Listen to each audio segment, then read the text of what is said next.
In prime time news this evening, widespread panic as countries rocked by 7.7 magnitude earthquake.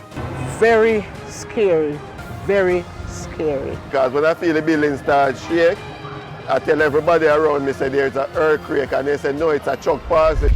Jamaica issues travel advisory for China as cases of the coronavirus continue to rise. And a parent attacks Dean of Discipline at Cornwall College.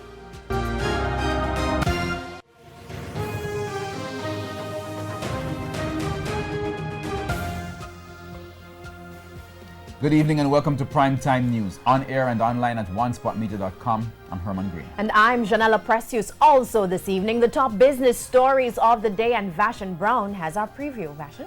Thank you so much, Janella. Well, the Integrity Commission has halted the controversial divestment of the White Marl Mall Industrial Complex. Okay, Janella, that's a tongue twister. That and more later on in the business day. All right, thanks, Vashon. From Vashon, we go to Spencer for what's coming up in sports. Spencer? Thank you very much, Herman. Well, we have several stories coming up this evening. The West Indies under-19 team, they're going for a semi-final spot at the World Youth Cup tomorrow. And the Reggae Girls begin the quest to book an Olympic ticket. We'll give you all the details in Primetime Sports later. Looking forward to it. There's also sports commentary, E-Prime, and weather in this newscast. But before the break, the feedback question. Our question this evening: tell us your experience when you felt the 7.7 magnitude earthquake. You can share comments online, facebook.com/Television Jamaica, and tweet us at Television Jam. Please stay with us. Primetime News returns right after this break.